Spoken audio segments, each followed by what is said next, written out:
26. I think. Did we see a carry today? No, we didn't see a single carry today. Game 1, I think, Game right? one. And it lost. Yeah. So right now, too, as we get ready to go to the draft, it's going to be expanding rivers. So here it is. YSS is respect, as you guys just mentioned. There we go. Kairi's only, so both teams respect for each other. The utility, the Matilda, the Fredrin goes out. Baksha probably, do you think that'll be the last ban in the first phase for ONIC? Just take out the Baksha and then... I feel like ONIC will ban something like a Eve or a Jushin. Yeah. Even though, yes, Cuffin is more like a Kimi kind of carry. But at the same time, I kind of feel like if they get something like a Jushin, they'll probably want to take it away from sanz. What about the Claude, though, right now? Oh, yeah, Claude, Juice and Eve, you can trade it open, but the Claude, I'm not too sure about Skylar on a Freya. See, like that's the question. If you have a good Freya player on your team, then you're fine actually letting go with the Claude. But if not, I think it's better to ban it out. Oh, look at this. We're asking the chat who will win game 1. So far, only 2 for Falcon and 124 for ONIC. It looks like just a yellow bar, man. By the way, I like this carry ban because, again, this is their style. They want to have a very heavy front line. And maybe they just have a different pick for Sano here, forcing out ONIC. If ONIC does not ban out that carry, then probably easy carry pick for Falcons. Yeah. Well, no, you mean the Claude? Yeah, if ONIC doesn't ban Claude, good for Falcons. So I was going to say, I think this just shows that they wanted to go ahead and prioritize the Claude. Yeah. You know, and then that would probably go back to the whole thing we talked about with Skylar playing a fighter in the gold. Yeah. I think banning out the Claude is a safer option right now, right? And then Falcons can go for, say, Eve, then it'll be a Juicin plus Granger, maybe a Choke Ranger. They want to go for the straight-up trade. So if you go for the Claude, we'll go for the Juicin without anything to hold the Juicin back. Well, it should be Claude. It really should be. Yeah. Because Cuffin also is still, again, more of a carry type rather than a support. Plus, I feel like if you're going up against Jushin, you can opt for something like a Zintian without that range, and then just slow them down. Yep. Yeah. Sora can be a really good red 3 as well for ONIC. If there's no Valentina, if there's no the picks, and then ONIC can just ban out the counters towards it. I think we'll just see them also just take, the Claude and then eventually get the Baksha. So for Boyet here. Yep. The Grok is open, by the way. Yeah. Do you go Juicin Grok or do you go Juicin Cho? That's a pretty good question, yeah.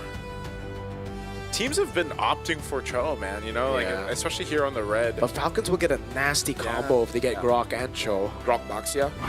Yeah. Okay, it's going to be the I like it. Jushin. Yes. This is the reason you don't ban Baksha as well, by the way. The Yuzong is a pretty good pick against the Baksha when it comes to stopping him from red tree, stopping him from getting the neutral objective. All right, so we'll see if they actually go pick up their jungler right now for Boyet, but knowing that they've already got the Claude here, they're probably, Should be Grok. Just, Grok, maybe Grok Farsa? Yeah. They want to go ahead and go and just pick up the Farsa here. Might be one of the, unless later on they hold on to that mid lane pick and they potentially get like a Lunox or something. But what about picking up the Lancelot for yourself though, right? Because like ONIC are clearly going to go for the Lancelot here. No, Boyet has not used any assassins at all. Yeah. But he even opted for the Akai. Agreed, but also you have to take into account the fact that ONIC have the Yuzong, so the neutral objectives aren't going to be that easy anymore. Kimi pick though instead of the Farsa.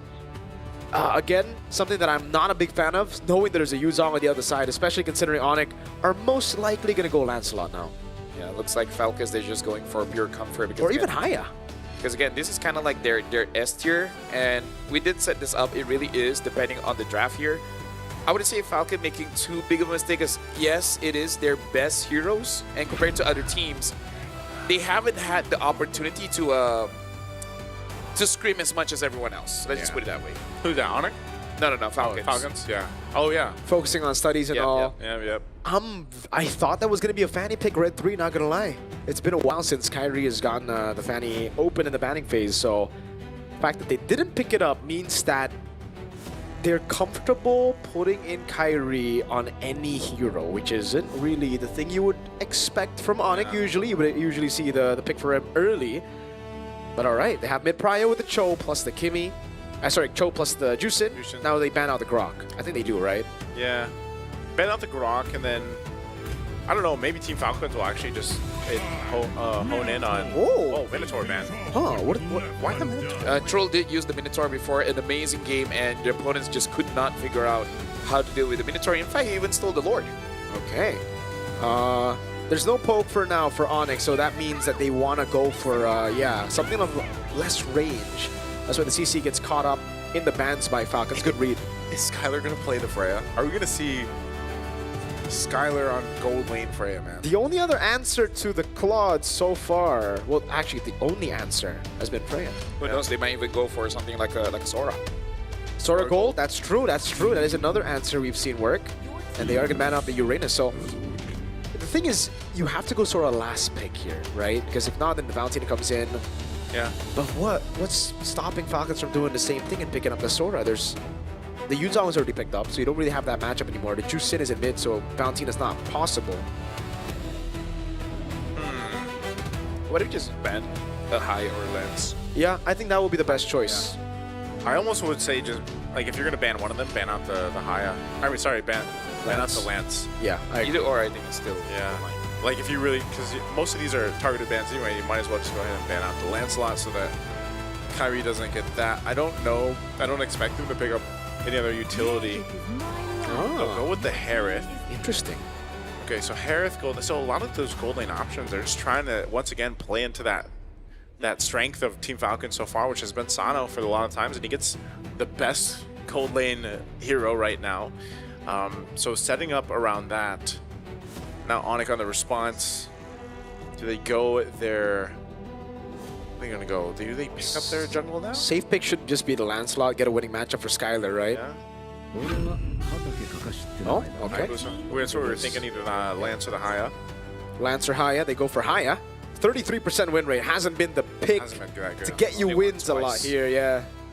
Yeah, winning twice here. But yeah, Falcon right now, I'm more worried about their EXP pick right now because having a front line, you will be basically crushed by the Jushin. So you need something that has a lot more mobility. But the only thing that comes to my mind right now is the Lapu? is the Lapu, Alice, to a certain extent, I guess, the Arlet, but it is kind of depends on how good you are on that pick. I'm This- thinking.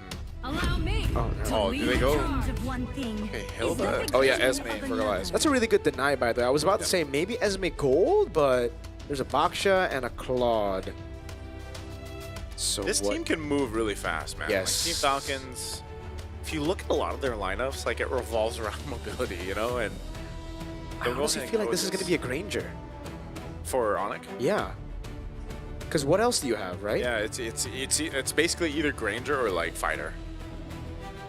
Skylar might, but You go Lunox? Lunox Gold. Yeah, it's not the best choice. I don't know how it does against the Claude, but never mind. There it is. you have the combo with Cho.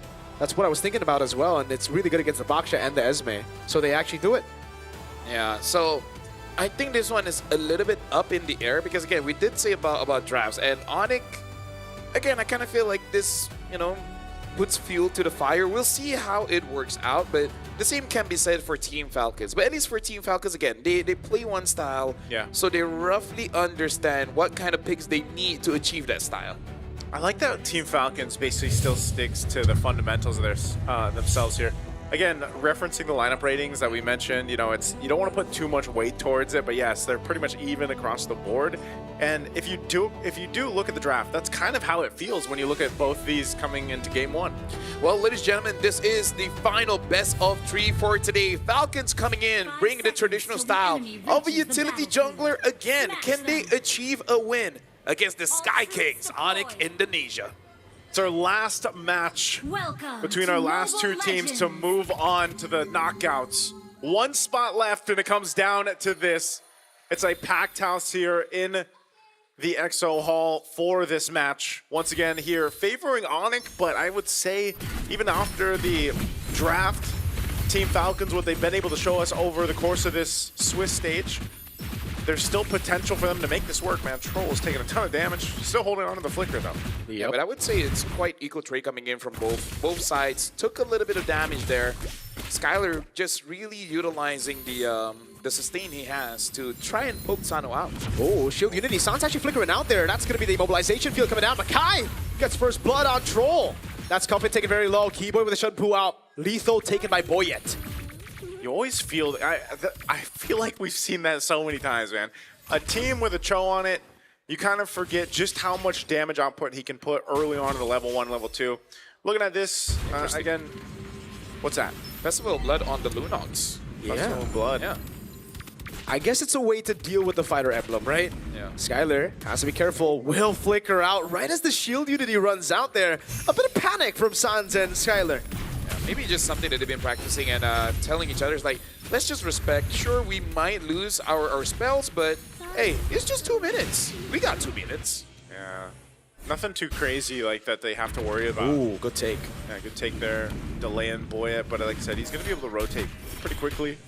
Cross the map here on the Baksha. Once again, one of his marquee heroes that he likes to pick up. Kairi waiting patiently, though. There's a potential here for a play before the turtle breaks out. It does spawn up. Troll's giving the information, but right now, ONIC controls this space. Oh, yeah, for sure. Troll trying to trade just a little bit against Kiboy. Sanji, though, is going to take a bit of damage coming in from ONIC Indonesia. So if Team Falcons still decide to contest, they just got to be a little bit careful because they're not the healthiest right now. Yeah. Purple buff take, though, from Kai right now. They're going to do a lot of damage over a Troll. Skylar has already rotated from the gold lane now, and that's going to be Troll caught at the bad spot. Kai with the quad shadow, a lift up from Boyet there. Tortoise Boy Sanz coming down, and that's the burst for Skylar walking up as well. Black Dragon from under turret, top finish surely gonna fall from the skies. lutpi falls as well, Furious dive. Troll under turret taken low. It's a double for lutpi before he falls. They traded it out. I mean, that was ONIC just putting the pressure on the wound there. They get the turtle as well, so just kind of a chaotic fight for Team Falcons and the way they approached it, and ONIC comes out with the win in that one. Yeah, it's just unfortunate because Team Falcons, they are being as proactive as they can. It's just an ONIC ID. They're responding very well. Quad shadow for Kai, nope. Saves it, doesn't go for it, instead goes for the XP crab. Yeah, because right now they're just trying to extend the lead here. 1.6k at 3 minutes of the game. Looking at the items, in terms of the goal difference, sure there is in jungle, but I feel like it's not that big of a deal. Boxia is not trying to farm up super fast anyways. Yeah. Yeah, but the goal lane there, I think this lead will be quite painful for Sano later on. Yeah, that's why he has to kind of... I mean, that's the case for every Claude we've ever seen so far in the Swiss stage, you know? You're kind of just kind of holding on the best you can. You're dealing with getting bullied, especially as teams have adapted to dealing with the quad. But still, nonetheless, once you get those 3 items, you know, usually under the 10-minute mark for most Trinities, then that's when you really get to shine, and then that advantage that Skylar has, you know, it becomes more of a team thing. But right now, he's pretty much just able to post up in this lane because of he is a Lunox, and then he has the emblems that he has, the Festival of Blood, like you guys mentioned. So he almost doesn't have to worry about anything when it comes to laning him. It's more so the objective. Look at that early Divine Glaive. Wow. Rushes the Divine Glaive, first item. Yup. Now you know exactly what it's picked for, man. It's just picked for the front line. Big damn. But the thing is as well, Claude does not have a good time against the Lunox because once you go in for the Blazing Duet, Troll taking a lot of damage. Wait, the Dragon as well with the Shadow Kill, and that's going to be Troll dying in the hands of Kiboy. That was layered really well. Again, synergy right now from ONIC. They're going to continue to put pressure now on this side of the jungle. Just trying to take the purple. Boyet. Oh, here comes Sandy though. They don't want to fight this, do they? Kairi retreat, by the way, so they're going to take a bit of time. They won't go straight for the neutral. Actually, they will. He's just going to start it up. I think maybe they want to bait a fight here. Yep. Brilliance coming down, Kiboy with Jikundo disengaging. Sano there, Nesao, Skylar healing back up with the minion waves, man. Really good stuff. Boyet taking control over the neutral objective. Black Dragon from going to use up by lutpi, trying to go in again as Kiboy goes for the way the Dragon, locks him down. Still retreat from Boyet as Kiboy gets a Jikundo. The shampoo on, the flickers out the safety. lutpi with the re-engage. Kai with a killing spree now. It's a double. Make it another for Sanz. Traction pulse going wide. Wow, the damage coming in from ONIC Indonesia is just a little bit too much and more accessible instantly, where Team Falcons, they kind of want to set things up, both Sanji as well as Sano. They don't deal immediate burst damage in comparison to Skylar on this Lunox, as well as Kairi on this Hayabusa. This feels tough to see when your Baksha is behind. Kairi now level 10, just kind of the speed that a Hayabusa is able to farm up in comparison to a Baksha is just really highlighted here. You can see how much gold Kairi's got. You know, even though they started up the turtle and he didn't have the retribution, they knew that if there was going to be a fight, we have enough damage. that we can actually just kind of overload it and capitalize on that anyways, and that's what we saw. That's why even that Divine Glaive early pickup for Skylar was such a big pickup, because you saw how much damage he was able to just kind of burst out on demand here. So with this, it's all ballooned to 4,000 plus gold lead for ONIC. I thought for sure with a lead like this, Kai would go for a Sky Piercer first or second item after the Hunter Strike, but nope. He's staying consistent, doesn't want to risk it. Troll. All right, Troll's fine. Yeah. Honestly, I'm with Marco on this one. I thought he would go for the Sky Piercer just to make it like basically uncomebackable for Team Falcons. And now ONIC ID, they are pressuring the gold lane a little bit, but we've seen Team Falcons in this situation before. I believe by second Lord, they will be able to come back. So it's really just the question whether ONIC ID will actually give them that opportunity, because we've seen what a even 4-item Claude can do. Yeah, that's what I'm saying. That's what most Claudes have to end up doing if they are playing behind even more so. So this turtle comes up here in a couple seconds. Looks like they want to make a play. Kiboy. Great cut. G-Kundo, not even the way to drag it there. Purify baited out. Skylar gets the kill there. They didn't use a single ultimate there. Skylar didn't even use his ultimate, right? No, I believe not. And wow. Even so, Kiboy knew that he was just going to catch him even without using the kick or the flicker. So that's going to be a clean turtle take now. Last one of the game, they're going to go and try to get these tier 1s in the mid. Kairi secures the turtle. That's going to be defended by the Fierce Dive. Blocking Troll down very low. The Lancer flare on him. Kai with a double goes to the back as well. Gets the quad shadow. And that's a triple. Now looking for another kill, as that's going to be the backup coming down from sanz with the Crimson Beacon. Skylar flickering in to provide safety. It's an all-in under the tier 2. They don't care about the turrets. They'll wipe Team Falcons out under the tier 2. Skylar said, I got you, bro, but he didn't even need to. They end up dismantling Team Falcons, clipping the wings this early on. Dude, like, it's been a while since we see Hayabusa deal this much damage this early. We're going to be looking at an instant replay here, and the fight starts all the way in mid, and it starts off just because this Hilda could not take any damage, and we can't blame him. Jeez. Skylar on this Lunox just deal with the front line, and then Kairi goes after the back lines. The lead is too much, and then there's just nothing the Team Falcons can realistically do. I bet he wish he had the Sky Piercer, man. Yeah, dude. Like, you know, but he went with the Hunter Strike, and then what was it, War Axe, second item, so... You know, and you're still pumping out that much damage, and with a Warcry emblem on to boot. Now it's BOD next. BOD next. Well, I guess we're gonna probably have another 10K difference game. It's been a story for today, huh? Bro, Lightning Trunch, that Skylar's gonna deal some bombastic damage. I mean, sanz does have that Wishing Lantern, so it's kind of like on all fronts. Yeah. There's no way Team Falcons can itemize against this. Oh my god, Sanji cannot survive. Actually, he does with a Purify there. Good shield unity over on Kai, but now the dragon comes around, flying by. Troll isolated, taken out by Skylar. That's basically what a lead like this does, man. Yeah, you cannot take fights. Yeah, you can't really take fights, and sometimes you're just kind of holding on, trying to survive, and you're able to survive, but then you just lose the battle, and with this Lord coming up now, this has been the story all series long for our matches today. Oh, Skylar just jumping on forward. They want to get the shield down before they even take the Lord, so that's one step down. So Lord is up, they'll rotate ONIC in a clear control of this game. Massive lead now, almost 9,000 gold. And just ready to march towards the base of Team Falcons once this Lord is locked in. BOD now for Kairi too. So if you're Team Falcons here and you're thinking, you know, what do you do in this situation? Obviously, always we think about, all right, they've got to hold on. They need that itemization to happen here. But I think even so, like you see some defensive items now being picked up. A couple Radiant armors for Troll and Sanji. But Sano just isn't where he needs to be. Again, this is past the 10-minute mark. And he's still building into, I believe he's got DHS and Golden Staff. He doesn't have his third item yet. So very delayed in the average Trinity time, at least for the Claudes right now. So you just lack the amount of damage throughput that you need, and so you have to continue to hold on the defense here. Uh-oh. Knock up over to Boyet. Quad Shadow landing as well, but the sanz keeps him alive for now. Falling Star Moon going wide. Retraction Pulse landing only on Kiboy. Skylar jumps in. A bit more damage on Sanji, but no kill threat just yet. If only the Lunox ult has a longer cooldown. But the fact that the cooldown itself is so short, by the time the Lord is there, they're going to be doing basically all their skills, and they might take at least 3 members of Team Falcons, if not just ending it here. And now Holy Crystal on Skylar as well. Yikes. Oh yeah, you definitely don't have enough damage at this point. Oof. This is so tough with both shields being down top and mid. You should be the base turrets going down too, so ONIC might just force a fight. Keep an eye on Kiboy as well, as he got Flicker available. They go with the top turret, mid turret's gonna be next. Are they gonna go?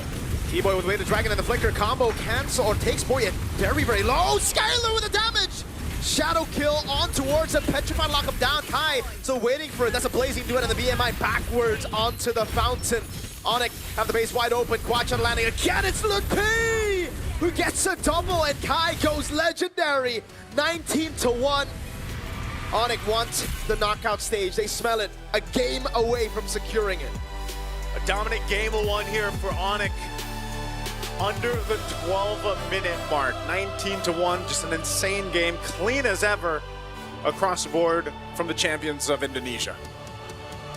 Being clean is one thing. Ended the game at 11:53, 19-1, almost 14,000 goal difference. Something about today, man. It's not like the last day of wildcards where every game is super close. This one is just who stomps harder. At this point, everyone is competing to see who has the larger gap against their opponents. Yeah, you can see, again, that's the faces of Team Falcons right now just kind of, I don't know if the communication was just, or they're just demoralized, but not the game they were looking for, you know, with things on the line the way it is. And I don't know if it's just what they've experienced, you know, for years now, or for the past year.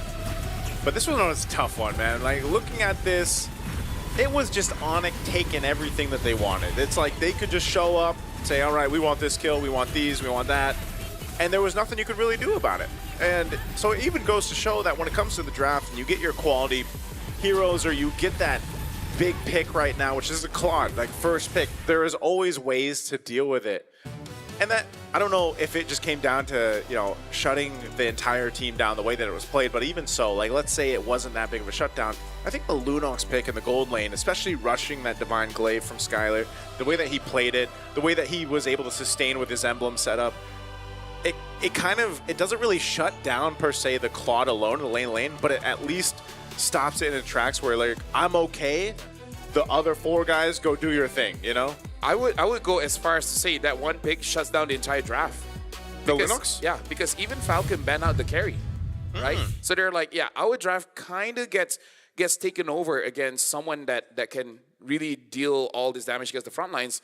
And yeah, first item Divine Glaive, and then after that, it really felt like the game was over. Yeah. Right? So Falcon understood they need a lead, and they tried. But then every single time they try to get a kill, they just die. And then after that, like, it's GG. There are a few things that already kind of stopped the lead from happening, though, I feel. I didn't really like the Baksha pick. I thought it was going to be the Lancelot pick up there, and then into whatever, maybe a Hayabusa ban instead of it earlier.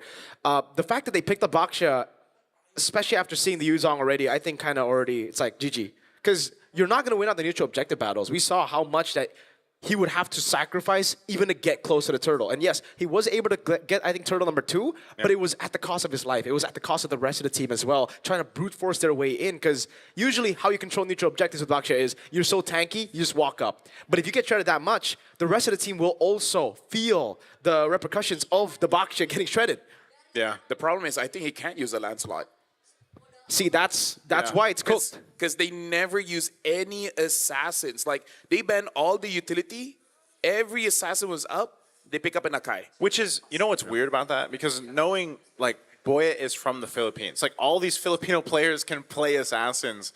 But I think it's more so have been the way that they've adjusted their play style to fit what works as a team. Like, I'm pretty sure Boya can play an assassin. Yeah. It's just it doesn't work for the team as a whole, you know? So here's our MVP, though, a guy that can play assassins, Kairi. I think it might be a case of the rest of the team not being able to play utility as well. Could be. Because I've seen Boyet play. This is Boyet from Minana, right? Yeah. He's played assassins. That's what I'm saying, man. Like, there's most... If you were born in the Philippines, it's like... You're probably good at show. Yeah, you can play. But, you know, again, Kairi here on the Hayabusa, for example, like we said, he didn't go with the Sky Piercer build. He just went with Hunter Strike and then War Axe. But also some of these earlier fights, they just knew, like sometimes it wasn't even the focus on like going for the turtle right away. They just knew they had the team fighting advantage when it came to these and the way they approached it. Again, even with this, like we mentioned, when the Yuzhong slips through the draft and a team is able to get it, it's such a power pick in the XP lane. It's a big enough threat alone with the Petrify and the Black Dragon form combo that even this, when Turtle's secured, they go for a fight. Look at the reinitiation here and the amount of damage that even just Kairi's Hayabusa was able to do, but then you pair it up with Skylar piercing through a lot of this, you know, with the Divine Glaive Rush on the Lunux. It was just such an easy way to go ahead and approach the fights. And even when you look at Kiboy, man, Kiboy didn't have any like fancy kicks or anything like that with the way the Dragon. This was more so of a foundational standard way to play the Cho. He was able to really work well with the Jushin, and Jushin works really well to complement the Cho. And they were just able to make this composition work to exactly how it should have been. I mean, juggling between Tier 1, Tier 2, and almost a Tier 3 turret that early on is kind of crazy. I kind of feel like they just understand how to deal with this kind of playstyle. Because again, this playstyle has been around for a good year, 2 years. So they just gotta remember how to play against it, and then that's it. That's GG. And I don't know. There's really not much to say anymore about this game, because there were really no real opportunities for Falcons to come back into the game unless Skylar somehow kills himself, and then the front line is able to actually do their jobs. Yeah, no, like there's at that point, even if Skylar died, I think they would have enough of a lead to shred through the frontliners. That's the problem with this composition, and again, that's the problem with leaving the Yuzhong open while still wanting to go for the Baksha. There's a reason why ONIC only banned out the Fredrin. And it's because Fredrin is probably the only guy that can actually get out of the Furious Dive with a little bit more HP or with the ability to sustain back up. Baksha, Akai, all the other picks we've seen from Boyet cannot do that. Akai would have been a worse option, by the way, for the reason where you're a very heavy spin reliant hero, your clear is horrible, so Kairi, you already saw the invade happening on a Baksha. Baksha's a guy with really good clear.